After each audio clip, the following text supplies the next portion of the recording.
Hello दोस्तों, कैसे हो आप सभी। तो दोस्तों, आपका ये दोस्त आज एक नया अच्छा वाला टॉपिक लेके आया जिसमें बहुत मजा आने वाला है। टॉपिक तो आपके बुक का ही है, बट मैं कुछ एक्स्ट्रा आपके लिए लाया हूं कि आपको रेफ्रिजरेटर के बारे में पूरी चीज क्लियर हो जाए। और घर में आपने नॉलेज लिया तो घर में अपने घर वालों को भी बता देना, समझा देना कि ये फ्रिज ऐसे वर्क करता है, ये रेफ्रिजरेटर ऐसे वर्क करता है। क्योंकि देखो, बुक में कैसा दिया हुआ है, बुक में इन टर्म्स ऑफ फिजिक्स दिया हुआ है बहुत ज्यादा, मतलब कि उसको अगर उस तरह से हम समझने जाएंगे तो आपको समझ में कभी नहीं आएगा। चाहिए तो मेरे पहले वीडियो को बंद करो, एक बार बुक उठा के देख लो, अगर समझ में आता होगा तो वीडियो मत देखना, ओके। क्योंकि फिर देखने का मतलब नहीं है ना वीडियो, क्यों बिना मतलब का वीडियो अपनी आंखें खराब कर रहे हो, बुक से समझ में आ गया तो ओके। तो दोस्तों, इसीलिए मैंने यहाँ एक डायग्राम ड्रॉ किया, फ्रिज का डायग्राम, डायरेक्ट फ्रिज का डायग्राम ड्रॉ किया हुआ है। क्योंकि बुक में फ्रिज का डायग्राम कुछ नहीं दिया हुआ है, उसको डायरेक्ट उसके वर्किंग में, उसके working term in the physics term में उसको कन्वर्ट किया हुआ है और उसी तरह बताया हुआ है। तो मेरे ख्याल से मुझे एज अ मैं स्टूडेंट होता तो मेरे लिए थोड़ा सा हार्ड होता, तो मैंने वैसे ही सोचा कि बच्चों को पहले ये इस तरह एक्सप्लेन कर दूं, फिर इसके बाद जैसा बुक में दिया वैसा ही बता दूंगा, तो पूरी तरह से आसान हो जाएगा। सही बात है कि नहीं? तो चलो स्टार्ट करते हैं हम रेफ्रिजरेटर के बारे में। तो रेफ्रिजरेटर आप छोटे से, जब आप अगर जिसके इसके घर में, जैसे मेरे घर में तो जस्ट अभी आया है, तो जिसके इसके घर में होगा, ये झूठ नहीं बोल रहा हूँ, सही बोल रहा हूँ, ओके। तो रेफ्रिजरेटर दोस्तों, एक्चुअली ये जो टॉपिक है वो मैं क्लासरूम में करवाने वाला था, बट जहाँ मैं रहता हूँ वहाँ लॉकडाउन फिर से हो चुका है, तो अब घर से बाहर जा नहीं सकते, तो ये टॉपिक रुका रहेगा, तो आगे का टॉपिक मैं नहीं करवा सकता। एक दिन मैंने ट्राई किया क्योंकि मैंने सुना था दूसरे दिन ओपन हो जाएगा, बट नहीं हुआ, इसलिए मैंने आज ये टॉपिक ले लिया। टॉपिक बहुत इंपॉर्टेंट टॉपिक है और थोड़ा मैंने इसको लेंथी कर दिया। लेंथी इसलिए किया कि आपको पूरा टॉपिक अच्छे से क्लियर हो जाए, ओके। इसलिए मैं छोटे बोर्ड पे करवा रहा हूँ और एक दो तीन मार्कर और यूज़ करना था मुझे कलरफुल करने के लिए, बट मार्कर खत्म हो चुका, 2 ही मार्कर था, तो मैंने कैसे कर दिया। अगर कुछ भी इसमें से बुरा लग रहा होगा उसके लिए दिल से सॉरी दोस्तों, ओके। तो स्टार्ट करता हूँ मैं रेफ्रिजरेटर, ओके। दोस्तों, जैसे आपको पता है रेफ्रिजरेटर में क्या होता है कि अगर कोई भी गर्म चीज़ अगर उसके अंदर रखते हैं, किसके अंदर रखते हैं, फ्रिज के अंदर रखते हैं, तो गर्म चीज़ भी थोड़े टाइम के बाद क्या हो जाता है, ठंडा हो जाता है। फ्रिज के अंदर अगर हम कोई भी गर्म चीज़ रखते हैं तो थोड़े टाइम के बाद क्या हो जाता है, ठंडा हो जाता है। इससे पहले हमने दोस्तों एक टॉपिक देखा था, हीट इंजन में क्या हो रहा था, हीट को मैकेनिकल वर्क में कन्वर्ट किया जा रहा था, मतलब उसमें हीट कैसे फ्लो हो रहा था, हायर टू लोअर। बट दोस्तों, रेफ्रिजरेटर में कंडीशन उल्टा होता है। इसमें कैसा होता है, जो हीट फ्लो होता है ये उल्टा होता है। मतलब कैसे होता है, cold temperature to hot temperature, मतलब लोअर टू हायर, इसमें हीट उल्टा फ्लो होता है, लोअर टू हायर। तो दोस्तों, ऐसा नेचुरली ऐसा पॉसिबल नहीं है कि heat lower to high flow हो, lower temperature to higher temperature, ऐसा पॉसिबल नहीं है। इसीलिए हम यहाँ कुछ वर्किंग सिस्टम यूज करते हैं जिसके कारण ऐसा हम करवा पाते हैं कि हीट को कहाँ से फ्लो करवाते हैं, लोअर टेम्परेचर टू हायर, क्योंकि आपको जनरली पता है कि हीट कैसे फ्लो होता है, हायर टू लोअर, पर यहाँ हमें कैसे फ्लो करवाना है, लोअर टू हायर। अब दोस्तों, एक एक टॉपिक मैं आपको एक्सप्लेन करता हूँ कि इसकी वर्किंग कैसे होती है, फ्रिज कैसे काम करता है, वो मैं आपको बताता हूँ। तो पूरा फोकस लगा के रखना, पूरा दिमाग यही होना चाहिए दोस्तों, ओके। ये आपको खत्म होते ही अब घर में सबको बताने लगो, अरे देखो फ्रिज खोल के दिखाने लगो, ओके। तो दोस्तों, अब आते हैं फ्रिज। पूरा फोकस आपके सामने ना, आपके सामने ऐसा होना चाहिए कि आपके सामने फ्रिज ही होना चाहिए, फ्रिज दिखना चाहिए, जो चीज़ें आपने देखी होगी। अगर नहीं देखा हो तो फ्रिज एक बार जाके पहले देख लो, वीडियो बंद करके, आगे पीछे सब अच्छी तरह से, फिर वीडियो देखोगे तो और अच्छे से मजा आएगा। तो दोस्तों, मान लो मैंने यहाँ कुछ भी रखा है, कोई भी ऑब्जेक्ट रखा है, कोई भी सब्जी या वेजिटेबल, कुछ भी, मतलब कोई भी चीज़ जो हॉट है, ओके। और यहाँ एक सब्सटेंस है जो कोल्ड है, मतलब ठंडा है। तो दोस्तों, आपको पता है ये हॉट है, तो हीट इसमें से इसमें फ्लो होगा, इसमें से इसमें फ्लो होगा। आपको पता है जैसे नेचुरली जैसा होता है कि हीट कहाँ से फ्लो होगा, ये हमारा हॉट है, ये क्या हमारा कोल्ड है, तो हीट यहाँ से यहाँ फ्लो होगा, तो इसका टेम्परेचर क्या हो जाएगा, थोड़ा कम हो जाएगा, क्योंकि ये दोनों एक दूसरे के पास में आ गए, तो हीट यहाँ से यहाँ फ्लो होगा, तो इस वाले जो हॉट टेम्परेचर, उसका टेम्परेचर क्या, हॉट जो भी चीज़ है, जो भी हमने यहाँ रखा है, उसका टेम्परेचर क्या हो जाएगा, कम हो जाएगा। और ये जहां ट्रांसफर हुआ उसका टेम्परेचर पहले के कंपैरिजन में क्या होगा, क्योंकि कोल्ड था तो इसके पहले के कंपैरिजन में टेम्परेचर क्या हो जाएगा, इंक्रीज हो जाएगा। तो दोस्तों, ये तो नेचुरली चीजें होती है, जनरली होती है चीजें, आपको पता है। तो सेम टू सेम मान लो मैं कोई भी चीज, आप कुछ भी समझ लो जो हॉट हो, मैंने यहाँ रख दिया, यहाँ लाके अपना फ्रिज खोला और फ्रिज खोल के मैंने यहाँ रख दिया। अब क्या हो रहा है दोस्तों, ध्यान से सुनना, एकदम फोकस लगा के सुनना। इसमें से कोई फ्लूइड फ्लो हो रहा है, फ्लूइड, और जो फ्लूइड फ्लो होता है उसको हम बोलते हैं रेफ्रिजरेंट। क्या बोलते हैं? रेफ्रिजरेंट। जो इसके अंदर से, इस कॉइल के अंदर से जो फ्लूइड फ्लो होता है उसको बोलते हैं रेफ्रिजरेंट। क्या करते हैं? क्या बोलते हैं? रेफ्रिजरेंट। ओके। अब यहाँ जो मैंने हॉट सब्सटेंस, जो भी हॉट चीजें जो भी रखी है, और यहाँ क्या हो रहा है, एक फ्लूइड फ्लो हो रहा है, जिस फ्लूइड को हम क्या बोलते हैं? रेफ्रिजरेंट। और ये क्या होता है? बहुत ठंडा होता है। और कैसे ठंडा हो जाता है वो नीचे तक बताऊंगा, समझ में आ जाएगा, बट यहाँ से मैंने स्टार्ट किया तो ऐसे ही समझना। ये क्या होता है? ठंडा होता है।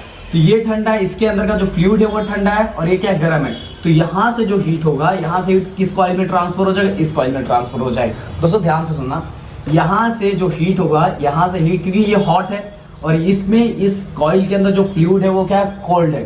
तो यहाँ से हीट इसमें ट्रांसफर हो गया और इसका टेम्परेचर क्या हो जाएगा? बढ़ जाएगा। और ऐसे ही बार बार ये मतलब इसके अंदर कोल्ड फ्लूइड आने के कारण इसका हीट पूरी तरह से ये धीरे धीरे क्या हो जाएगा? ठंडा हो जाएगा दोस्तों। ये बहुत ठंडा होता है। इसके अंदर जो फ्लूइड होता है, जो इसके अंदर रेफ्रिजरेंट होता है, बहुत ज्यादा ठंडा होता है। बहुत ज्यादा ठंडा होने के कारण देखो heat higher to lower flow हो रहा है, हाइयर टू लोअर, ये नेचुरल ये है ऐसा, हाइयर टू लोअर फ्लो हो रहा है, जिसके कारण क्या हो रहा है? इसके अंदर का टेम्परेचर क्या हो जा रहा है? बढ़ जा रहा है।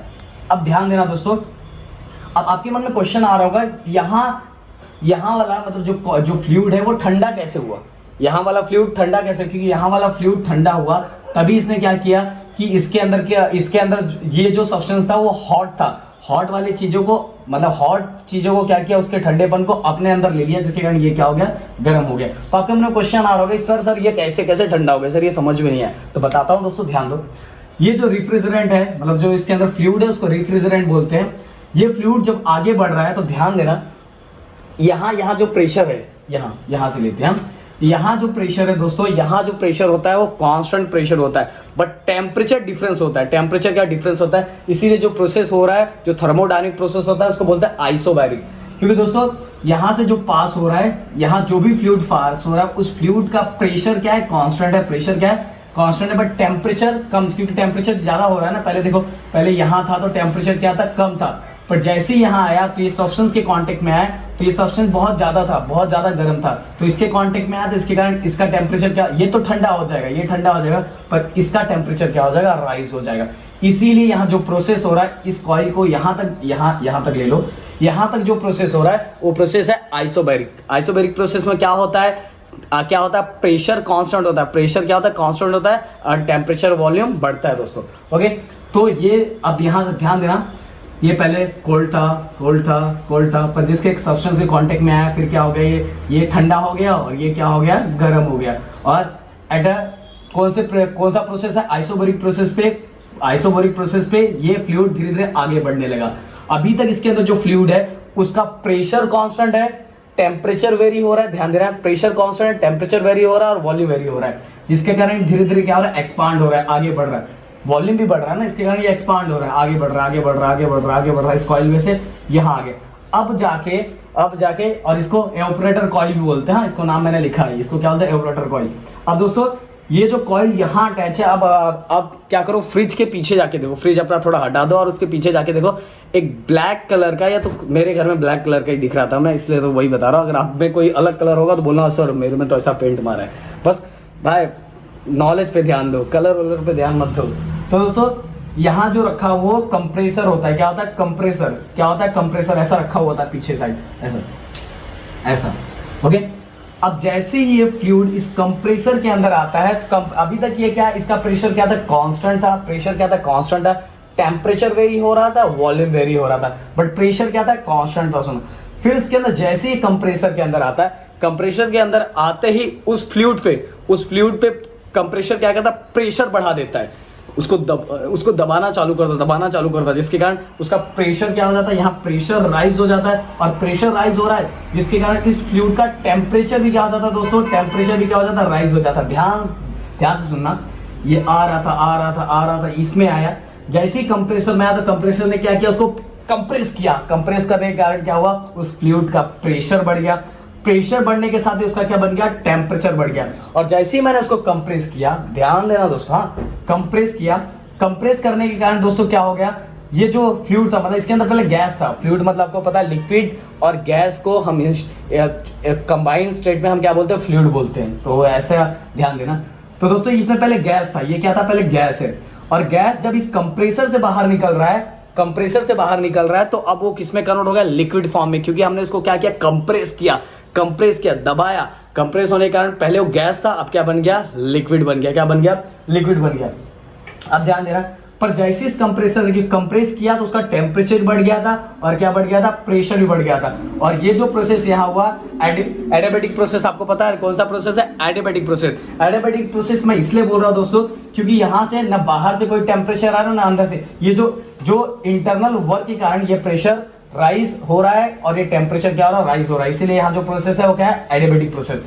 फिर से दोस्तों आप ध्यान देना, यहां से जो गैस बाहर निकल रहा है, गैस किस में कन्वर्ट हो गया, लिक्विड में कन्वर्ट हो गया। किस में कन्वर्ट हो गया, ध्यान देना, लिक्विड में कन्वर्ट हो गया, जिसका टेम्परेचर क्या है, बहुत ज्यादा हाई है। अब मान लो मैं यहां ले लेता हूं कि इसका टेम्परेचर 90 डिग्री सेल्सियस हो गया। कितना हो गया, 90 डिग्री सेल्सियस हो गया। और इसका जो प्रेशर हो गया वो मान लो 10 बार हो गया। दोस्तों मैं ऐसी एग्जांपल ले रहा हूँ, इसका कुछ रिलेशन नहीं है कि इस 90 ऐसा बाद में मतलब कैलकुलेट करके सर यहाँ 90 कैसे हुआ 10, मैं आपके समझने के लिए बता रहा हूँ।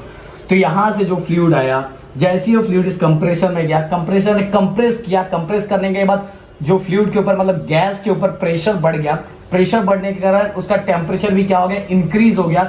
और जब ये फ्लूइड इसमें से बाहर निकला तो वो जो गैस था वो गैस किस में कन्वर्ट हो गया, लिक्विड में। किस में कन्वर्ट हो गया, लिक्विड में। देन अब लिक्विड दोस्तों इस कॉइल में से, अब उस लिक्विड का टेम्परेचर बहुत हाई है, ध्यान देना, टेम्परेचर क्या है, बहुत ज्यादा हाई है। और प्रेशर भी क्या है, प्रेशर भी हाई है। अब ये यहाँ से आएगा, यहाँ से आएगा, ये आगे बढ़ रहा है। अब फ्रिज के पीछे फिर से जाके देखोगे तो कुछ ऐसा जाली जैसा बना हुआ है, ऐसा बना रहता है। उसको दोस्तों हम क्या बोलते हैं, कंडेंसर कॉइल। क्या बोलते हैं, कंडेंसर कॉइल। ध्यान देना, उसको क्या बोलते हैं, कंडेंसर कॉइल। अरे बता रहा हूँ सब चीजें, ध्यान दो, कंडेंसर कॉइल। ओके, फिर इस कॉइल के अंदर से वो लिक्विड आ रहा है, ये देखो आ रहा है। अब जब लिक्विड इसमें से यहां तक जब फ्लो होगा दोस्तों, तो क्योंकि टेम्परेचर बहुत, क्योंकि हमने जब कंप्रेस किया था इसके बाद जो गैस इसके अंदर से लिक्विड बन गया, लिक्विड का टेम्परेचर क्या है, बहुत हाई है। पर इस कॉइल में से जब वो ट्रांसफर होगा तो बाहर का टेम्परेचर इस कॉइल इस लिक्विड की कंपैरिजन में क्या कम होगा। ध्यान से सुनना दोस्तों, जो मैंने लिक्विड यहां से निकाला है उसका टेम्परेचर क्या बहुत हाई है किसके कंपैरिजन में, बाहर के एटमॉस्फेरिक टेम्परेचर के कंपैरिजन में। इसके अंदर जो लिक्विड फ्लो हो रहा है, इस कॉइल के अंदर जो लिक्विड फ्लो हो रहा है उसका टेम्परेचर क्या बहुत हाई है। तो क्या होगा, अब हीट, अब ध्यान देना, दो नेचुरली जो चीजें होती है, अब हीट यहाँ का हीट कहाँ फ्लो हो जाएगा, अंदर। जो हायर हीट है वो लोअर हीट की तरफ क्या हो जाएगा, ट्रांसफर हो जाएगा। हायर हीट कहाँ ट्रांसफर होगा, लोअर हीट की तरफ। हायर हीट कहाँ ट्रांसफर होगा, लोअर हीट की तरफ। तो ये मान लो बाहर एटमॉस्फेरिक टेम्परेचर क्या था, 40 डिग्री सेल्सियस। तो जब यहां से पूरा ऊपर तक आएगा तो जितना इसके अंदर का एक्स्ट्रा हीट है वो एटमॉस्फेयर पे छोड़ देगा, जिसके कारण जितना एटमॉस्फेयर का टेम्परेचर उतना यहाँ भी टेम्परेचर हो जाएगा 40 डिग्री सेल्सियस। ध्यान देना एक बार और आपके लिए, यहां से पहले गैस था, कंप्रेस होने के कारण प्रेशर बढ़ गया, टेम्परेचर बढ़ गया। फिर इस कॉइल में से आगे बढ़ा, इस कॉइल के अंदर जो लिक्विड है उसका टेम्परेचर 90 डिग्री सेल्सियस। दोस्तों बस जस्ट मैं आपको समझाने के लिए बता रहा हूँ, प्लीज हाँ इसको ज़्यादा सीरियस मत लेना। तो बस कॉन्सेप्ट को समझो अच्छे से। तो मान लो इसका जो टेम्परेचर है वो कैसा है, 90, और प्रेशर यहाँ से यहाँ तक कांस्टेंट प्रेशर से ही बढ़ रहा है। इसीलिए ये जो कंडेंसर कॉइल के बीच में जो प्रोसेस हो रहा है वो क्या होता है, आइसोबैरिक। क्या प्रोसेस है, आइसोबैरिक। टेम्परेचर तो चेंज हो रहा है, जब यहाँ से इस कॉइल के एंडिंग पे आ रहा है तो उसका टेम्परेचर चेंज हो जाएगा दोस्तों। इसीलिए पर प्रेशर कांस्टेंट है, इसीलिए इस प्रोसेस को क्या बोलेंगे, आइसोबैरिक प्रोसेस। पूरा मैंने लिख दिया है दोस्तों। ओके, तो फिर से एक बार बता रहा हूँ, कॉइल में से जब लिक्विड क्या हो रहा है, बताओ, लिक्विड ट्रांसफर हो रहा है, तो इस कॉइल के अंदर टेम्परेचर बहुत ज्यादा है as compare to atmospheric temperature. तो क्या करेगा, इसमें क्या अपना एक्स्ट्रा जो हीट है, एक्स्ट्रा हीट एटमॉस्फेयर पे क्या करेगा, ट्रांसफर कर देगा। इसीलिए आप पीछे कंडेंसर कॉइल की इधर हाथ लगाओगे ना दोस्तों तो बहुत गर्म लगता है। चाहिए तो जाके देख लो पीछे, ज़्यादा हाथ मत लगाना, चिपक उधर इधर उधर हाथ मत लगा देना, नहीं तो चिपक जाओगे। ओके, तो कंडेंसर कॉइल के साइड में अगर दूर थोड़ा हाथ रखोगे तो आपको थोड़ा गर्म दिखाई देगा। फिर इसके बाद ये ऐसे पास हुआ तो यहाँ 90 डिग्री था, तो जैसे जैसे पूरा कॉइल कंप्लीट हुआ तो जितना एटमॉस्फेयर का जितना टेम्परेचर था उतना ही टेम्परेचर 40 डिग्री सेल्सियस टेम्परेचर यहाँ हो गया। बट दोस्तों हमें तो इसको पूरा ठंडा करना है ना, हमें तो इस कॉइल में से एकदम ठंडा वाला एयर निकालना है, ठंडा वाला गैस निकालना। कैसा निकालना, ठंडा वाला गैस। तो अब क्या होगा दोस्तों, ध्यान देना एकदम अच्छे से, 40 डिग्री सेल्सियस।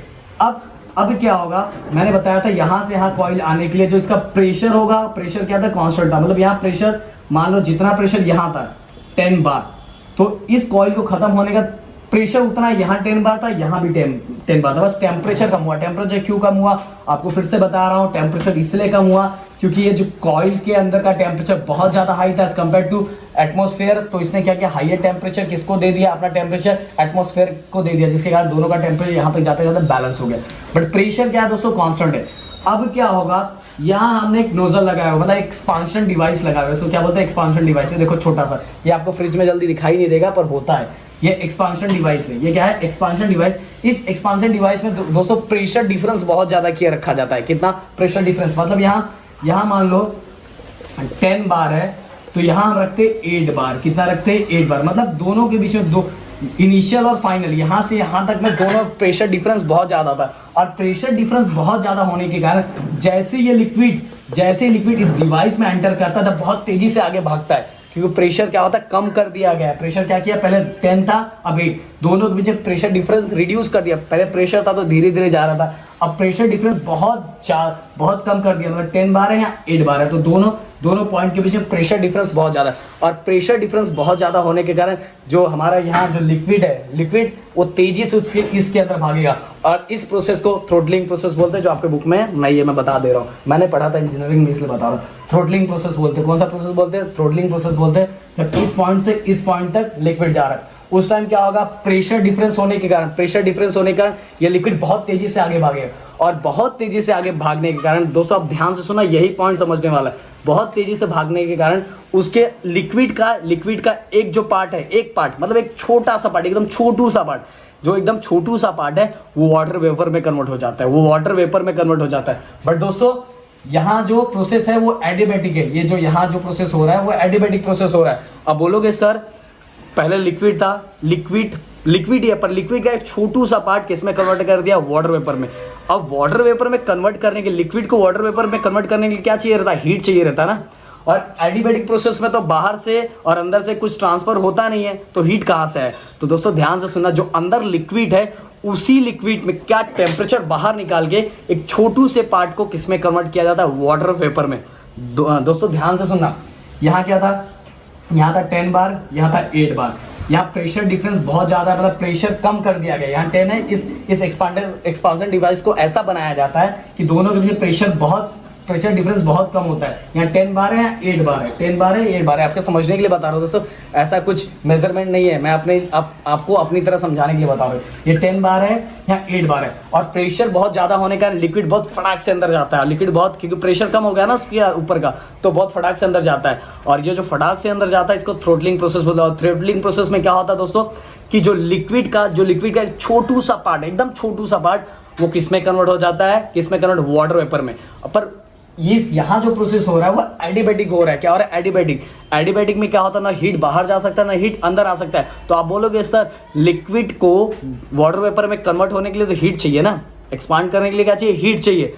तो दोस्तों यहाँ जो हीट होता है इस सिस्टम के अंदर जो हीट होता है, इसके अंदर जो लिक्विड भरा हुआ है, उसी लिक्विड का जो हीट है उस हीट को खींच के एक छोटू से पार्ट को वाटर वेपर में कन्वर्ट किया जाता है। और उस लिक्विड के हीट को खींचने के कारण ये पहले 40 डिग्री था, जब यहाँ निकलेगा तो ये क्या हो जाएगा, -20 डिग्री सेल्सियस, मतलब टेम्परेचर पूरी तरह से क्या हो जाएगा, कम हो जाएगा। और पूरा टेम्परेचर कम हो जाने का फिर इसके बाद ये कॉइल में से जो टेम्परेचर, जो लिक्विड जो भी जाने वाला, जो गैस जाने वाला है, वो जो फ्लूइड जाने वाला है वो क्या हो जाएगा, हमारा ठंडा हो जाएगा। क्या हो जाएगा, ठंडा हो जाएगा। दोस्तों समझ में आया।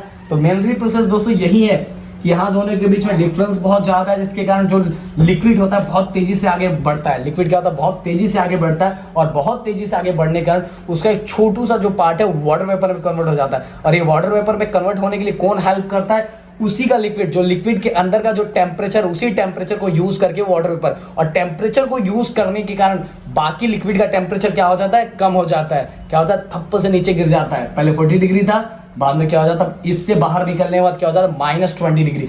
इसीलिए इस कॉइल में से ठंडा वाला फ्लूइड पास होता है और इसी फ्लूइड को हम क्या बोलते हैं, रिफ्रिजरेंट। क्या बोलते हैं, रिफ्रिजरेंट। क्या बोलते हैं, रिफ्रिजरेंट। ओके, आगे मैं लिखवाने वाला बताऊंगा कि कौन सा रिफ्रिजरेंट हम यूज करते हैं। तो इसमें से पास होगा, फिर से इधर आया। देखो ये एडिबेटिक, यहाँ तक क्या है, ये एडिबेटिक प्रोसेस। मैंने बताया एडिबेटिक प्रोसेस में जो प्रोसेस हुआ, मतलब हीट बाहर से नहीं ले रहा है, हीट बाहर से ले रहा है, नहीं ले रहा है, जो अपना प्रोसेस हो रहा है इंटरनली जो चीजें हो रही है उसके कारण वो क्या कर रहा है, प्रोसेस कर रहा है, इसीलिए एडिबेटिक एक्सपांशन है। फिर ये इधर आया, इधर आया, इधर आया, इधर। जैसे सब्सटेंस के पास आया, सब्सटेंस क्या था, गर्म था, तो गर्म का हीट अपने पास ले लिया, जिसके कारण ये क्या होगा, इसका टेम्परेचर राइज हो गया। इसके कांटेक्ट आने के बाद ये क्या होगा, टेम्परेचर राइज हो गया। टेम्परेचर राइज होने के कारण इसका टेम्परेचर राइज हो गया, पर प्रेशर इसके बाद क्या होगा, प्रेशर क्या होगा, कांस्टेंट होगा। फिर प्रेशर कांस्टेंट है, प्रेशर कांस्टेंट है, फिर इस कंप्रेसर में आया, कंप्रेसर ने कंप्रेस किया, प्रेशर राइज हो गया, टेम्परेचर राइज हो गया। फिर ये जो गैस था, ये गैस है, ये जो फ्लूइड है वो गैस टर्म में है, तो गैस जब बाहर निकला इस कंप्रेसर में तो लिक्विड में कन्वर्ट हो गया। फिर यहाँ से यहाँ आने के लिए, इसका टेम्परेचर बहुत ज्यादा है, टेम्परेचर क्या है, बहुत ज्यादा है, और प्रेशर जैसे यहाँ से निकला वैसे यहाँ दोनों तक क्या है, सेम है। तो मैंने देखो 10 बार यहाँ भी लिखा है, यहाँ 10 बार भी लिखा है, तो दोनों प्रेशर पर टेम्परेचर डिफरेंस है, क्योंकि जब यहाँ से बाहर निकला तो टेम्परेचर क्या बहुत ज्यादा है, तो एक्स्ट्रा टेम्परेचर कहाँ छोड़ देगा, वो एटमॉस्फेयर में छोड़ देगा। और यहाँ 90 डिग्री था, यहाँ क्या है 40 डिग्री, पर हमें 40 डिग्री सेल्सियस भी थोड़ी चाहिए, हमें तो बहुत कम चाहिए। तो हमने यहाँ डिवाइस यूज किया जो एक्सपांसन डिवाइस है। एक्सपांसन डिवाइस में क्या होगा कि एक थ्रोटलिंग प्रोसेस होगा, मतलब इसके अंदर प्रेशर डिफरेंस बहुत ज्यादा क्रिएट किया जाता है। यहाँ 10 बार है तो मान लो यहाँ 8 बार है, मतलब जैसे दोनों पॉइंट के बीच एक प्रेशर डिफरेंस होता है, हाइयर टू लोअर। और हाइयर टू लोअर होने के कारण जब फ्लूइड एक्सपांसन डिवाइस में आता है तो बहुत तेजी से आगे भागता है। बहुत तेजी से आगे भागने के कारण क्या होता है, एक छोटू सा, एकदम पूरा पार्ट नहीं है दोस्तों, पूरा पार्ट हो जाएगा तो क्या मतलब है, एक छोटू सा पार्ट किस में कन्वर्ट हो जाता है, वाटर वेपर में। और इसको वाटर वेपर में हेल्प करने, जो वाटर लिक्विड को वाटर वेपर में जब कन्वर्ट कर कैसे करवाया जाता है, इसी के अंदर जो लिक्विड होता है उसके टेम्परेचर को खींच के एक छोटू से पार्ट को लिक्विड से वाटर वेपर में कन्वर्ट करवा दिया जाता है। और जो फिर आगे जो जाता है, क्योंकि आपको पता है छोटू सा पार्ट निकालने के कारण वो लिक्विड का उसका टेम्परेचर क्या है, पूरी तरह से कम हो गया।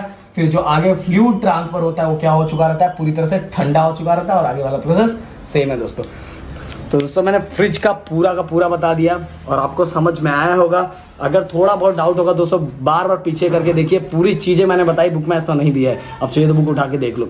तो पहले मैंने ट्राई किया कि आपको पहले fridge same to same fridge बना के दिखाऊं, फ्रिज के बारे में समझाऊं, तो थ्योरी वाला पार्ट समझाऊंगा तो ज़्यादा मजा आएगा। ओके, तो ये सब चीज़ें देख लेना, कंप्रेसर होता है, यहाँ कंडेंसर कॉइल होता है, एवरेटर कॉइल आपको दिखाई देगा तो अच्छी बात, एक्सपांसन डिवाइस दिखाई देने का चांसेस कम है, दिखाई देगा तो फ्रिज उठा के देख लो। ओके दोस्तों, तो अब मैं चलता हूँ इसका थ्योरी वाला पार्ट, जैसे बुक में लिखा हो उस तरह भी बताऊंगा, तो चलो चलते हैं।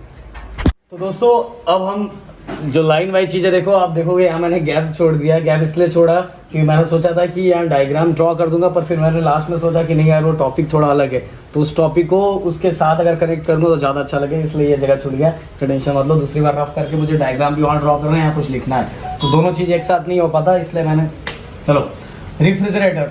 अब सब चीज़ें देखो दोस्तों, अब इतना सब चीज़ें मैंने बता दी। अगर वीडियो को स्टार्टिंग की वीडियो को आपने स्टार्टिंग में जो मैंने बताया था उसको अगर अच्छे से देखा होगा तो अब कुछ समझने वाला इतना कुछ हार्ड है ही नहीं दोस्तों।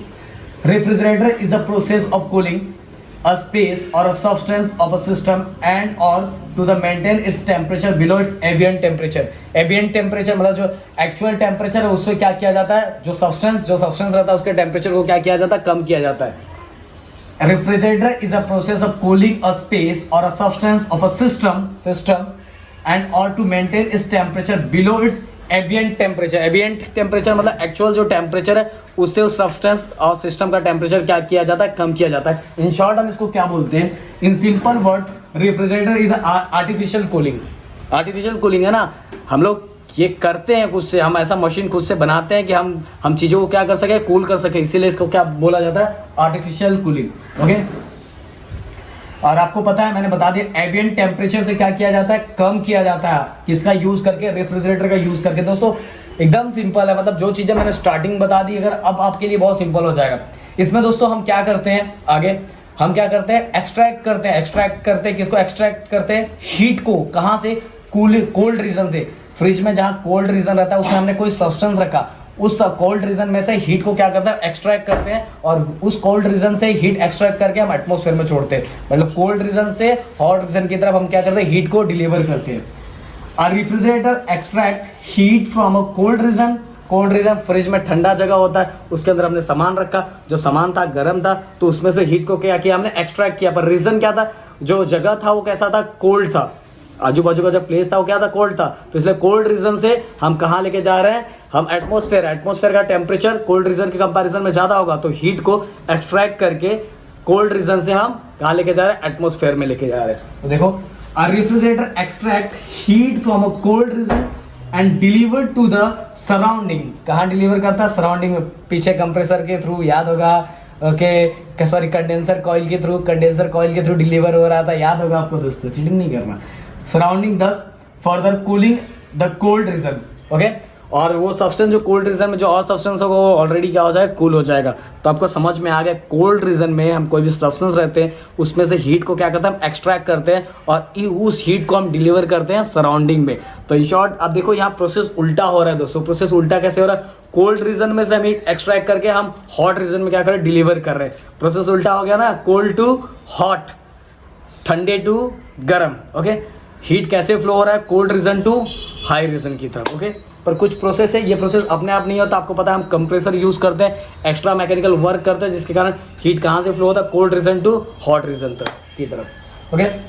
The air conditioner also work on the similar principle. मतलब जो हमारा एसी है, एयर कंडीशनर मतलब एसी जो है वो भी ऐसे ही वर्क करता है, वो भी ऐसे ही वर्क करता है। उसके बारे में हम पढ़ेंगे दोस्तों, तो अभी डिस्कस नहीं करता। तो मैं इसको रफ करता हूँ, क्योंकि मुझे जो आगे वाला टॉपिक जो बताना है, तो मैं डायग्राम ड्रॉ करूँगा। यहाँ कुछ ये चीज़ आपको समझ में आ गई दोस्तों, कि कोल्ड रीजन में से हम हीट क्या करते हैं, एक्सट्रैक्ट करते हैं, उसको डिलीवर करते हैं हम सराउंडिंग में। तो चलो चलते हैं, सब नोट्स है दोस्तों आपके लिए, उसको लिखते जाओ साथ में, ओके। चलो चलते हैं। तो दोस्तों अब हम करने जा रहे हैं इसके आगे वाला, मतलब सब चीज़ें तो मैंने बेसिक चीज़ें बेसिक क्या पूरा ही बता दिया। अगर उस पर आपका ध्यान पूरी तरह अच्छे से होगा तो आपको पूरी तरह समझ में आ गया होगा। अब दोस्तों आगे आपके टेक्स्ट बुक में जो चीज़ें दी गई उस तरह से मैं एक्सप्लेन करने जा रहा हूँ। जैसे अभी मैंने इससे पहले आपको रेफ्रिजरेटर का पूरा डायग्राम बनाया था, उसका मैकेनिज्म पूरे अच्छे तरह से मैंने समझाया, उसका वर्किंग समझाया। तो दोस्तों देखो ना, सेम टू सेम ये देखो, जो मैंने ब्लैक वाला पार्ट लिखा हुआ है और ये ब्लू वाला, दो पार्ट में इसको डिवाइड किया, ब्लैक पार्ट एक ब्लू पार्ट। दोस्तों डायग्राम फिर से बता रहा हूँ, बोर्ड बहुत छोटा है, जो इस पर करना पॉसिबल नहीं है, क्योंकि डायग्राम इतना बड़ा होता है। अगर मैं बार बार करूँगा तो डायग्राम और दोनों चीज़ें बता नहीं सकता, इसीलिए मैंने कैसे कैसे करके किया है मुझे पता है। और इसके लिए अगर आपको कुछ प्रॉब्लम हो रहा होगा तो इसके लिए सॉरी बोलता हूँ, क्योंकि ये ऑलरेडी जितना बड़ा बोर्ड है उतना बड़ा तो ये डायग्राम ड्रॉ होता, पर मैंने कैसे कैसे करके एडजस्ट किया कि दोनों चीज़ें साथ में रहेगी तो आपको अच्छे समझ में आएगा। तो दोस्तों ये ब्लैक पार्ट रेफ्रिजरेटर के अंदर का है और ये बाहर का है। जो ब्लू पार्ट मैंने बनाया वो बाहर का है। तो आप जैसे आपको याद होना चाहिए, वो जो मैंने स्टार्टिंग में जो चीज़ें मैंने स्टार्टिंग में आपको बताया था कि उसके अंदर देखो एवापोरेटर कॉइल था कि नहीं था, ओके। फिर इसके बाद एवापोरेटर कॉइल के अंदर प्रेशर, देखो जो नीचे कंप्रेसर था, कंप्रेसर से पहले उसका प्रेशर क्या था, कम था, मतलब कांस्टेंट प्रेशर था, मतलब कम था, ओके। तो प्रेशर कांस्टेंट था, जैसे ही कंप्रेसर में आया तो देखो ये फ्रिज के अंदर का पार्ट है, फ्रिज के अंदर का part evaporator coil, okay, inside the refrigerator. फिर इसके बाद यहाँ तक प्रेशर क्या लो है, पर जैसे ही कंप्रेसर में गया, कंप्रेसर याद होगा, कंप्रेसर के बाहर, तो कंप्रेसर के बाहर गया तो प्रेशर क्या बढ़ गया था, प्रेशर बढ़ गया था, याद है कि नहीं, प्रेशर भी बढ़ गया था, टेम्परेचर भी बढ़ गया था। तो इसीलिए ये वाला पार्ट किस में आ जाता, हॉट रीजन में, और ये वाला पार्ट आ जाता, मैंने लिखा नहीं पर ये आप समझ लो, कोल्ड रीजन में आता है। ये पार्ट किस में आता, कोल्ड रीजन में। तो ये वाला पार्ट जैसे ही कंप्रेसर में जाता है वो कंप्रेस हो जाता, मतलब प्रेशर हाई हो जाता, टेम्परेचर भी हाई हो जाता। देखो इसमें टेम्परेचर क्या हो जाएगा, हाई हो जाएगा ये। और फिर इसके बाद किस में आता है, एक्सपांशन वॉल में आता है। एक्सपांशन वॉल में आपको बताया था मैं, याद होगा, थ्रोटिंग याद है कि नहीं, कुछ चीज़ें भाई अब भी करवाया मैंने, ओके। तो यहाँ जैसे ये जाता है तो आपको यहाँ पता है कि टेम्परेचर इसके अंदर, क्योंकि ये बाहर वाला पार्ट होता है, ये कहाँ वाला पार्ट होता है, बाहर का पार्ट होता है। और इसको क्या कंडेंसर बोलते हैं, क्या बोलते हैं, ये कंडेंसर कॉइल है। कौन सा कॉइल है, कंडेंसर कॉइल। और कंडेंसर कॉइल में यहाँ टेम्परेचर कुछ और होता है, एक्सपांशन वॉल के पास टेम्परेचर कम हो जाता है, मतलब जितना एटमॉस्फेरिक टेम्परेचर होता है उतना दोनों टेम्परेचर बैलेंस होता है। क्योंकि पता है कि जैसे ही ये कंप्रेसर के बाहर निकलता है टेम्परेचर हाई हो जाता है, प्रेशर हाई हो जाता है। और जो ज़्यादा टेम्परेचर, क्योंकि यहाँ का जो टेम्परेचर रहता है वो एटमॉस्फेरिक टेम्परेचर से बहुत ज़्यादा रहता है, जिसके कारण क्या होता है, टेम्परेचर यहाँ से एटमॉस्फेयर में, जो फोन आ गया था, हमें तो फ़ोन ने मारा और इसमें कहाँ दम था, ओके। तो दोस्तों चलो तो वही चीज़ है, इसका टेम्परेचर ज़्यादा है तो टेम्परेचर जो एक्स्ट्रा टेम्परेचर है वो एटमॉस्फेयर में चला जाता है, मतलब यहाँ तक आते आते दोनों का टेम्परेचर क्या हो जाता है, बैलेंस। देखो मैं इस फॉर्म में बता रहा हूँ दोस्तों, यहाँ तक आते एक्सपांशन वॉल तक आते आते दोनों का टेम्परेचर क्या हो जाता है, ज़्यादा हो जाता है। जैसे एक्सपांशन वॉल में क्या होता है, यहाँ प्रेशर हाई होता है, यहाँ प्रेशर क्या होता है, कम होता है, तो प्रेशर डिफरेंस बहुत ज़्यादा होता है, जिसके कारण अंदर थ्रोटलिंग प्रोसेस होता है। और आपको पता है कि जैसे ये कंप्रेसर से निकलता है तो ये गैस किस में कन्वर्ट हो जाता है, जो यहाँ फ्लूइड यूज हो रहा है तो यहाँ जो गैस होता है वो किस में कन्वर्ट हो जाता है, लिक्विड में। किस में कन्वर्ट हो जाता है, लिक्विड में कन्वर्ट हो जाता है दोस्तों, किस में कन्वर्ट हो जाता है, लिक्विड में। और जैसे ही ये लिक्विड इसके अंदर आता है तो थ्रोटलिंग प्रोसेस है, प्रेशर डिफरेंस बहुत ज्यादा रहता है, बहुत तेजी से आगे बढ़ता है, और इसके कारण उसका एक छोटू सा पार्ट किस में कन्वर्ट हो जाता है, वाटर वेपर में कन्वर्ट हो जाता है। किस में कन्वर्ट होता है, वाटर वेपर में। और वाटर वेपर में क्योंकि यहाँ एडियाबैटिक प्रोसेस होता है, कहाँ कौन सा प्रोसेस होता है, एडियाबैटिक प्रोसेस। इसी एडियाबैटिक प्रोसेस होने के कारण जो छोटू सा पार्ट है, कितना छोटू सा पार्ट को बाहर से हीट नहीं आता करने के लिए, तो वो हीट कहाँ का यूज करता है, कहाँ का हीट यूज करता है, इसी के अंदर का जो लिक्विड का जो टेम्परेचर था उसी टेम्परेचर को निकाल के वो अपने आप को कन्वर्ट करता है लिक्विड से वाटर वेपर में। इसीलिए इस जगह पे टेम्परेचर जहाँ जैसे मान लो जैसे यहाँ 90 था, यहाँ 40 हो गया कि एटमॉस्फेरिक प्रेशर, मतलब एटमॉस्फेरिक टेम्परेचर जो था वैसा टेम्परेचर यहाँ हो गया, पर यहाँ आने का टेम्परेचर और फॉल हो जाता है। क्यों होता है मैंने बता दिया, बार बार वही चीजें। फिर इसके बाद टेम्परेचर कूल हो जाएगा, फिर टेम्परेचर ऐसे ऐसे ठंडा वाला टेम्परेचर इसमें से ऐसे ऐसे फ्लूइड के साथ ऐसे बहेगा, और जो भी सब्सटेंस बीच में रखा रहेगा वो क्या हो जाएगा, ठंडा हो जाएगा। फिर से वो जो गर्म चीज रहेगा इस कोल्ड रीजन में से उस गर्म चीज को क्या गर्म का हीट एक्सट्रैक्ट कर लेगा और आगे के फ्लो करके सेम प्रोसेस वही होगा दोस्तों। और देखो इसमें भी वैसे ही दिया हुआ, ये दो डायग्राम आपका था सेकेमेट्रिक डायग्राम है, और ये डायग्राम जो दो डायग्राम आपको था, तो ये दूसरा वाला देख लो, इसमें सेम टू सेम हीट यहाँ से यहाँ जा रहा है दोस्तों, और ये वर्किंग होगा। ये देखो ये वर्किंग है, क्या है, वर्किंग जो प्रोसेस हो रहा है बीच में, जो बीच में रखा हुआ है। तो टेम्परेचर नीचे से जा रहा है, कोल्ड टेम्परेचर आपको पता है ना, कोल्ड टेम्परेचर जा रहा है, बीच में सब्सटेंस रखा है, मतलब यहाँ वर्क हो रहा है, वर्क होने का दोनों का हीट मिलके यहाँ आएगा और हीट कहाँ चला जाएगा, बाहर। देखो टेम्परेचर, कूलिंग टेम्परेचर यहाँ से यहाँ आ रहा है, ओके। फिर यहाँ वर्किंग हो रहा है, वर्किंग होने के साथ जो इसके अंदर का भी हीट होगा वो भी निकल जाएगा और हीट इंक्रीज हो जाएगा, और फिर हीट ऊपर वाले टेम्परेचर, यहाँ लिखा है TH, मतलब हाई, मतलब हॉटेड एरिया है या कोल्ड एरिया है, कोल्ड एरिया का टेम्परेचर या हॉट एरिया का टेम्परेचर। दोस्तों ये कोल्ड रीजन था, कोल्ड रीजन में जो सब्सटेंस रखा था उसकी हीट को उसने निकाला, ओके, यहाँ रखा था वो सब्सटेंस, तो कोल्ड रीजन का जो सब्सटेंस था उसकी हीट को बाहर निकाला, और यहाँ कुछ हीट था, ये हीट मिला के हीट ज़्यादा हो गया, और टेम्परेचर, ये टेम्परेचर कहाँ का है, हॉट रीजन का दोस्तों। तो ये चीज़ें वैसा ही है, सेम टू सेम वही चीज़ बताया हुआ है, और मैंने यहाँ एक्सप्लेन कर दिया दोस्तों, तो आपको मेरे ख्याल से समझ में आ गया। आप देखो वही सब चीज़ें लिखा हुआ है। इट कंसिस्ट ऑफ कंप्रेसर, इसके अंदर क्या होता है, कंप्रेसर होता है, कंप्रेसर, ये देखो compressor, expansion wall and close tube which carries the refrigerant, वो क्या करता है, रेफ्रिजरेंट लेता है, और एक साइड का part of the tube is called the cooling coil is in the region which is to be cooled at the lower temperature and lower pressure, okay। Lower temperature और लोअर प्रेशर, इस side का क्या होता है, temperature कम होता है और pressure भी क्या होता है, कम होता है। आपको पता है टेम्परेचर कम होता है, प्रेशर भी कम होता है, बट कंप्रेसर क्या करता है, उसको हाई करता है ना, तो इस साइड वाले का टेम्परेचर भी कम होता है, प्रेशर भी कम, एज कम्पेयर टू दूसरे वाली साइड का, हॉट रीजन का, okay. In the other part which is the expose to the surrounding is at a higher temperature and a higher pressure. ये सराउंडिंग में एक्सपोज होता है, इसलिए इसका टेम्परेचर क्या होता है, हाई होता है, और जो टेम्परेचर भी हाई होता है और प्रेशर भी क्या होता है, हाई होता है। और आपको पता है इसके अंदर एक क्या होता है, फ्लूइड यूज होता है, और वही फ्लूइड आगे फ्लो होता है, वो कभी लिक्विड में कन्वर्ट होता है, कभी वाटर वेपर में कन्वर्ट होता है दोस्तों। तो दोस्तों ये वाला पार्ट मैंने आपको बता दिया। अब स्टेप कैसे, फिर से वही चीज़ है, पर बुक में आपको दिया हुआ है तो मैं वैसे ही जा रहा हूँ। स्टेप 1, स्टेप 2, स्टेप 3 क्या क्या होता है, फिर वो चीज़ें हम देखते हैं। चलो देखते हैं दोस्तों वो भी। तो दोस्तों अब हम इस रेफ्रिजरेंट को वही स्टेप वाइज देखेंगे कि कैसे कैसे आगे जाता है। तो पहले भी मैं एक्सप्लेन कर चुका हूँ, फिर से आपको नोट्स में कैसे कैसे लिखना वो चीज़ें फिर से बता रहा हूँ कि तो आपके लिए अच्छा होगा। हम स्टार्ट दोस्तों कहाँ से करेंगे, जो एक्सपांशन वॉल है, एक्सपांशन वॉल से जब बाहर निकलता है, एक्सपांशन वॉल से बाहर निकलता है तो आपको पता है प्रेशर यहाँ ज़्यादा होता है, यहाँ क्या होता है, कम होता है। तो यहाँ लो प्रेशर है, लो प्रेशर होने के प्रेशर कम होने के कारण एक्सपांड ज़्यादा होगा, और टेम्परेचर भी दोस्तों वहाँ क्यों कम हो जाता है आपको पता है। फिर इसके बाद जब वो कॉइल में से वापस घूमता है, घूमने के बाद अगर कोई सब्सटेंस रखा हो, सब्सटेंस में से कोल्ड रीजन में कोई सब्सटेंस रखा है तो उसमें से हीट क्या करता है, एक्सट्रैक्ट कर लेता है, हीट निकाल लेता है। फिर से इसके बाद जब हीट निकाल लेता है उसके बाद आइसोबैरिक प्रोसेस परफॉर्म करता है, मतलब वहाँ प्रेशर कांस्टेंट होता है, प्रेशर क्या होता है कांस्टेंट, और टेम्परेचर वेरी होता है। ओके, फिर से नीचे नीचे नीचे नीचे आता है तो कंप्रेशर के पास जाता है, जब कंप्रेशर के पास जाता है तो कंप्रेसर क्या करता है, कंप्रेस करता है। ये रिफ्रिजरेंट की बात कर रहा हूँ दोस्तों, जो फ्लूइड हम इसके अंदर यूज कर रहे हैं उसकी बात कर रहा हूँ। फिर कंप्रेशर कंप्रेस करता है, कंप्रेस करने के बाद प्रेशर उसका हाई हो जाता है, टेम्परेचर भी हाई हो जाता है, जैसे बाहर निकलता है फिर से वो जो फ्लूइड गैस फॉर्म में रहता है तो लिक्विड फॉर्म में कन्वर्ट हो जाता है। फिर से वो कंडेंसर कॉइल में आता है, कंडेंसर कॉइल में टेम्परेचर पहले ज़्यादा होता है, बट कंडेंसर कॉइल के एंडिंग पे टेम्परेचर क्या हो जाता है, एटमॉस्फेरिक टेम्परेचर होता है उसके इक्वल हो जाता है। कैसे इक्वल हो जाता है वो चीज़ें मैंने बताई। तो दोस्तों यही लाइन वाइज है, यही सब चीज़ें, पर मैं एक्सपांशन वॉल के एंडिंग से स्टार्ट कर रहा हूँ step. The fluid passes through a nozzle and expand into a low pressure area. This is essentially an adiabatic process. Okay? तो आपको पता है कि एक्सपांशन वॉल की तरह हम कौन सा प्रोसेस यूज कर रहे थे, एडियाबेटिक प्रोसेस यूज कर रहे थे। क्यों यूज कर रहे थे आपको बता चुका हूँ, वही चीजें बार बार मैं नहीं रिवाइज करवाऊंगा दोस्तों, आप लोग देख लो एक बार, क्या है यार बार बार बोलवाने के लिए बोल रहे हो।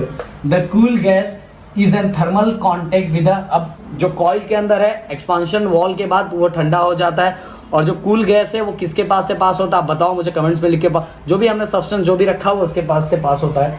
The cool gas in a thermal contact with the inner compartment of the fridge, inner compartment of the fridge, it heat up as a heat in a transfer to it from the content of the fridge, मतलब जो भी उसके अंदर रखा हुआ है उस पर जो भी हीट होगा, जो सब्सटेंस के अंदर जो भी हीट होगा उसको एक्सट्रैक्ट करेगा। एक्सट्रैक्ट करने के बाद this take place at a constant pressure, so it is an isobaric process, isobaric expansion।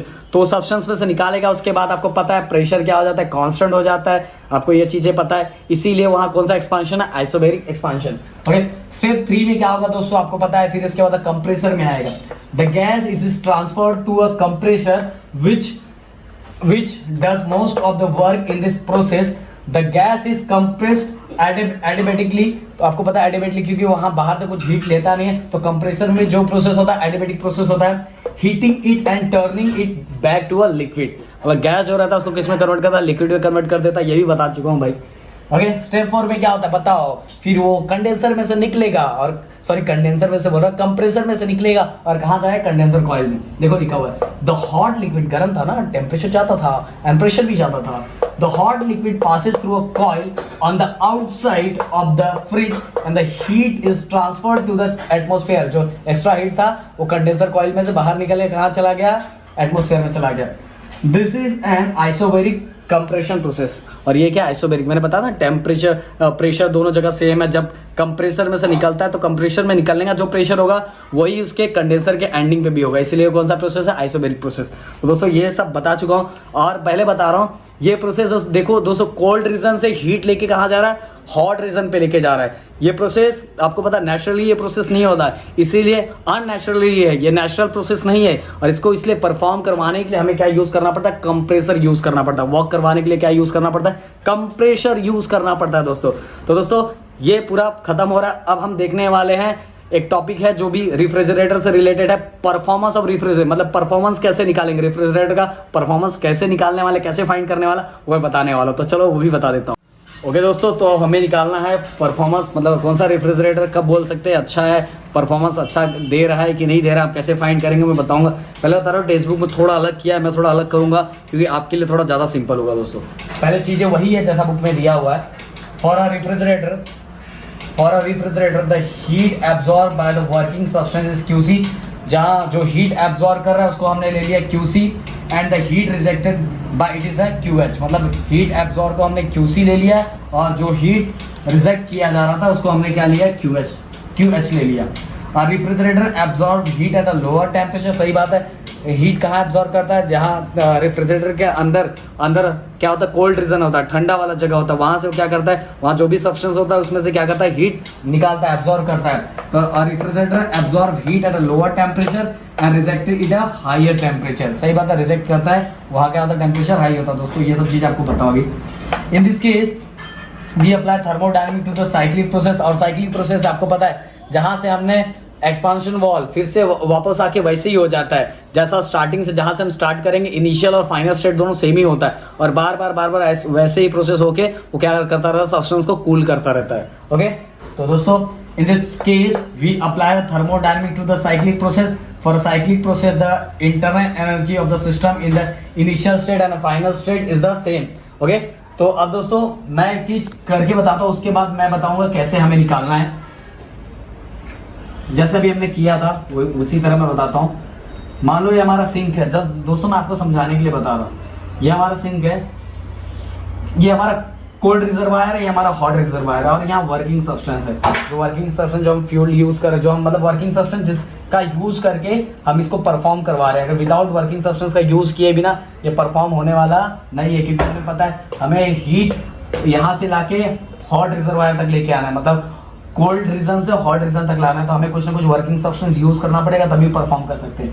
तो दोस्तों ऐसा समझ के चलो, जब ये आपको समझाने के लिए दोस्तों बता रहा हूँ, फिर से बोल रहा हूँ आपको समझाने के लिए, बस यहाँ से जो हीट हमने जैसे यहाँ से जो हीट हमने एक्सट्रैक्ट किया उसको लिया था QH, और यहाँ वाला जो था वो क्या था हमारा QC। ओके, QC सॉरी, यहाँ से जो एक्सट्रैक्ट किया था वो था हमारा QC, और यहाँ जो एब्जॉर्ब करवाया था वो क्या था हमारा QH। और दोस्तों ये हमारा क्या वर्किंग सब्सटेंस है, ये हमारा क्या वर्क, जो यहाँ से हीट हमने निकाला ये वो क्या था QC, और जो यहाँ ऑब्जर्व मतलब एब्जॉर्ब करवाया था इस रीजन पे वो हमारा क्या था QH। ध्यान देना दोस्तों, मान लो यहाँ से मैंने जो हीट निकाला था वो निकाला था 80 जूल निकाला। कितना एक्सट्रैक्ट किया? 80 जूल निकाला। और जो मैंने काम किया इसको काम मतलब ये परफॉर्मेंस, ये मतलब कोल्ड रीजन से हॉट रीजन तक मुझे जो लेके जाना है, मुझे पता ना कोल्ड रीजन से हीट निकाल के हॉट रीजन तक लेके जाना, तो मुझे कुछ ना कुछ वर्किंग सब्सटेंस यूज करना पड़ेगा, तभी ये होने वाला, नहीं तो होने वाला नहीं है दोस्तों। तो मान लो मैं 20 जूल काम करके 20 जूल मैंने काम किया, तो जाके क्या हुआ, हीट यहां से एक्सट्रैक्ट होके एनवायरमेंट में गया, तो टोटल कितना एनर्जी हो गया, टोटल 80 प्लस 20 कितना जूल हो गया, कितना एनर्जी हो गया, 100 जूल। कितना हो गया टोटल, मतलब कुछ काम इसने भी किया, तो इसने जो एनर्जी जनरेट किया, मतलब जो हीट जनरेट किया होगा 20 जूल और 80 जूल। तो दोस्तों हम इसको कैसे लिख सकते हैं, ध्यान दो, ये हमारा हो गया QC, ये हमारा क्या हो गया QC प्लस वर्क कितना हुआ है। ओके, दोनों जब हुआ तो जाके हीट क्या हुआ, एब्जॉर्ब हुआ, वो हमारा था QH। क्या था हमारा हॉट रीजन में QH। तो दोस्तों हम ऐसे बना सकते हैं, इसलिए मैं यहाँ डायरेक्ट कैसे लिखूंगा दोस्तों, ध्यान दो, QC प्लस W, मतलब जो हीट एक्सट्रैक्ट किया उसको हमने क्या लिया था QC। देखो यहाँ लिखा है द हीट एब्जॉर्ब, मतलब एब्जॉर्ब जो किया था या एक्सट्रैक्ट किया था, और उसके लिए मुझे कुछ वर्क करना पड़ा, मुझे क्या करना पड़ा, वर्क किया, और टोटल मिला के जो हीट रिलीज किया था, जो हीट हमने निकाला था वो क्या हो जाएगा, इसका हीट कुछ इसका हीट, टोटल कितना हो जाएगा दोस्तों, ये हो जाएगा हमारा QH। अगर इसको प्लस करेंगे तो हमें मिल जाएगा कि टोटल हीट हमने एनवायरमेंट में हीट कितना रिलीज किया हुआ है। अब अगर मुझे इसको चेंज करना है वर्क की तरह, तो ये दोस्तों QH ऐसे ही रहेगा और QC इस साइड जाएगा, तो क्या हो जाएगा कि, और यही तुम्हारे टेक्स्ट बुक में मोड में लिख के इसको आगे पीछे किया हुआ है, तो मैं मोड में नहीं लिख रहा हूँ, आपका ऐसे ज्यादा सिंपल रहेगा, आपके लिए ज्यादा समझ में आएगा, तो इसको ऐसे ही रखो दोस्तों, कोई गलत देने वाला नहीं है। तो ये आपको समझ में आएगा, वर्क हमने निकाल लिया, हमने क्या निकाल लिया, वर्क निकाल लिया। अब दोस्तों आपको एग्जाम में आता है कोएफिशिएंट, ये देखो याद है, कोएफिशिएंट ऑफ परफॉर्मेंस, मतलब COP, क्या कोएफिशिएंट ऑफ परफॉर्मेंस, इसका सिंबल K होता है, या तो क्वालिटी फैक्टर या Q वैल्यू, इसको क्या बोलते हैं, K बोलते हैं, या क्वालिटी फैक्टर बोलते हैं, या Q वैल्यू बोलते हैं दोस्तों। तो याद रखो, K क्वालिटी फैक्टर और Q वैल्यू, या तो coefficient of performance, coefficient of performance K और क्वालिटी फैक्टर और Q वैल्यू, ये कुछ भी आ सकता है नाम, तो ध्यान देना दोस्तों। ये मैंने कैसे बनाया समझा, हमने हीट क्या किया, हीट कुछ ना कुछ एक्सट्रैक्ट किया, उसके लिए जो मुझे टाइम, मुझे कितना मैंने हीट एक्सट्रैक्ट किया था, मान लो 80 जूल। ओके, वर्क करने के लिए मुझे जो एनर्जी लगा वो कितना था, 20 जूल। तो टोटल मिला के कितना हीट एक्सट्रैक्ट हुआ, मतलब हीट हमने निकाला 80 प्लस 20 कितना हो गया, 100। ओके, मतलब 100 जूल मुझे एनर्जी मैंने एनवायरमेंट में रिलीज किया, तो ये दोनों को प्लस किया तो मुझे पता चल गया हीट मैंने टोटल कितना एक्सट्रैक्ट किया था। ओके, अब W ऐसे ही रखा, QC इधर गया तो मुझे पता चल गया टोटल वर्क कितना हुआ, QH माइनस QC करूंगा तो मुझे पता चलेगा रेफ्रिजरेटर वर्क कितना कर रहा है।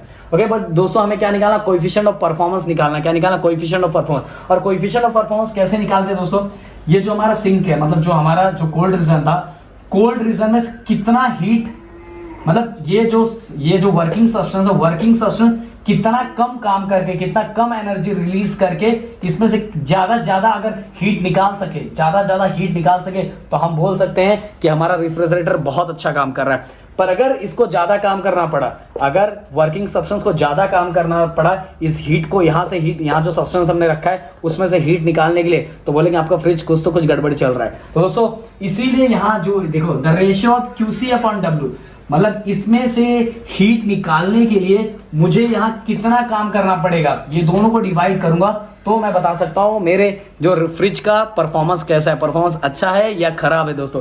इसीलिए यहाँ डिवाइड किया QC अपॉन W। क्या डिवाइड किया? QC अपॉन W, और इसी को हम बोलते हैं कोएफिशिएंट ऑफ परफॉर्मेंस। क्या बोलते हैं? Coefficient of performance. ओके दोस्तों, K equal to QC upon W। Okay, QC upon W। अब QC W हमें पता है, W क्या है? QH minus QC। अब जब दोनों को फाइंड कर देंगे तो दोस्तों हमें क्या मिलेगा?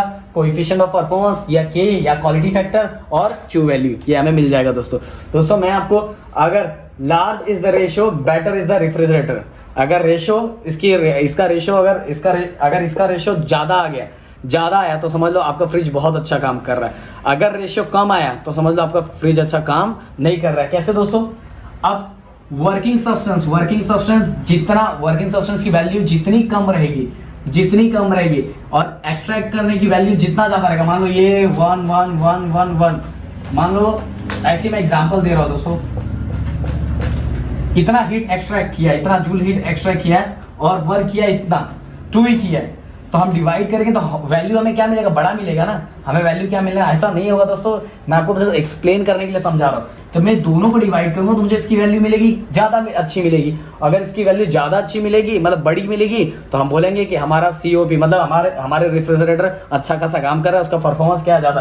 बट अगर दोस्तों इसकी वैल्यू बढ़ती चली गई, मतलब वर्किंग सब्सटेंस की वैल्यू बढ़ती चली गई, जो वर्क कर रहा है, जिसके कारण हीट, उसके कारण भी एनर्जी कुछ लग रहा है और उसको ज्यादा काम करना पड़ रहा है, मतलब वो अच्छे से नहीं चल रहा है, उसको ज्यादा दम लगाना पड़ रहा है हीट निकालने के लिए, तो बोलेंगे अगर इसकी वैल्यू मान लो ये ऐसे ही समझा रहा हूं दोस्तों, फिर से बोला एग्जांपल के साथ, ऐसा कभी पॉसिबल नहीं है इतना, बट मैं आपको बता रहा हूं। तो अगर इतना ऐसा रेशियो आ गया, ये बड़ा हो गया, ये और बड़ा हो गया, तो वैल्यू क्या होगी? छोटी, वैल्यू छोटी आ गई, तो हम बोलेंगे हमारे फ्रिज में कुछ ना कुछ क्या है? गड़बड़ घोटाला है। तो ऐसे ही करके दोस्तों हम क्या निकाल सकते हैं? कोएफिशिएंट ऑफ परफॉर्मेंस या K और क्वालिटी फैक्टर और Q।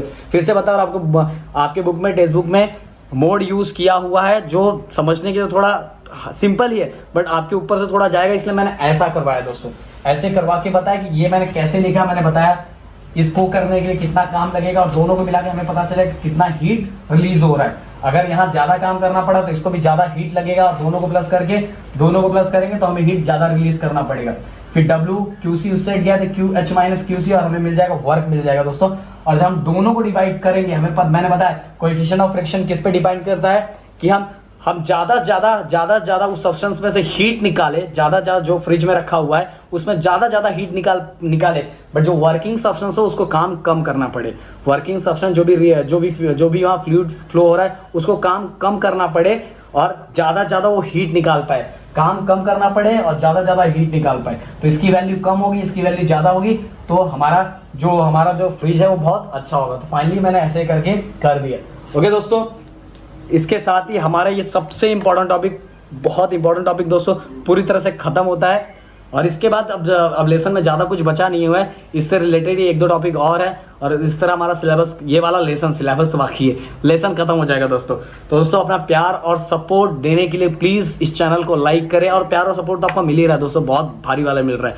तो और वीडियो को शेयर करें और एक प्यारा सा कमेंट्स करें, क्योंकि मैंने आज बहुत सारी चीज़ें एक्स्ट्रा बताई है दोस्तों, बहुत सारी चीज़ें एक्स्ट्रा बताई है कि आपको कैसे समझ में आएगा वो मैं ट्राई करता हूँ। मैं ओनली बुक देख के कि नहीं यार ऐसे करना, आपको किस तरह समझ में आएगा वही मेरे दिमाग में रहता है कि यार आपको कैसे समझ में आए, यही हमारे दिमाग में चलता रहता है। तो दोस्तों GT की पूरी टीम आपके लिए बहुत ज़्यादा मेहनत कर रहा है, तो उनके लिए एक लाइक और कमेंट्स तो बनता ही है। और again thank you so much दोस्तों आपके प्यार और सपोर्ट के लिए। जय हिंद दोस्तों।